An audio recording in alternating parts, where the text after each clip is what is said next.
class. So I just recorded my first speech, my Meet Me culture speech, and I'm just recording this short little intro because I actually had a question for everyone. So I recorded the speech on Zoom, and I did it a couple times with my audience of 4, also on Zoom. And for some reason, every time I recorded it, it just shows me speaking and it doesn't show the audience. So I took a screenshot just to show that I had an audience of 4, but I was just wondering if anyone could help me. I don't know if it was because they weren't speaking or why you couldn't see them. But I did try a few times and they're not on the Zoom for some reason. They were on the Zoom, but they're not showing up. So if anyone has any advice on what I'm doing wrong, please let me know. Thank you. So, hi, my name is Kristen, and I have learned through my culture of being born and raised in Indiana to communicate by being a straight shooter.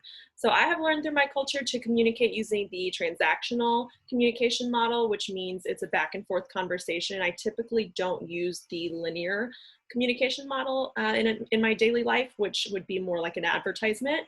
So I'm going to be talking about my communication style using the transactional communication model and how this may affect my relationships.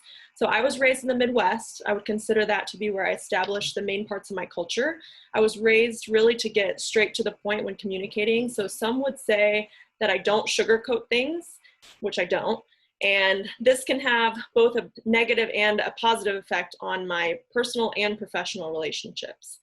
I'm very honest. When I was younger, I hung out with the wrong crowd. I would always try to say what I thought people wanted to hear. And I was just a people pleaser. And eventually I got older, I realized being honest is a much better, much more effective way to communicate. So people do look for me for an honest opinion or my honest view on things, but sometimes that honesty isn't actually what they want to hear. And through my culture of being Generation Y, a millennial, I grew up in a digital world with social media becoming what it is today, ever changing. This has led me to communicate differently as an adult than I think adults would have communicated 20 years ago. So I can be abrasive, but I don't like confrontation. This can lead really to a communication gridlock, so to speak.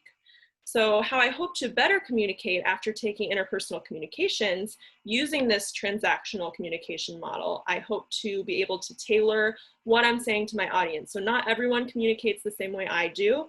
I'm going to practice communication accommodation, which means to adjust my own communication style based on others' communication styles. I will think before I speak. I want to stay true to who I am and keep being honest, but I want to make sure I don't come off as abrasive, especially in my professional relationships. And I want to become a better listener in conversations. I think this is probably one of the most important parts of communicating is listening. So I will help, this will help both my personal and my professional relationships a ton, just being able to become a better listener.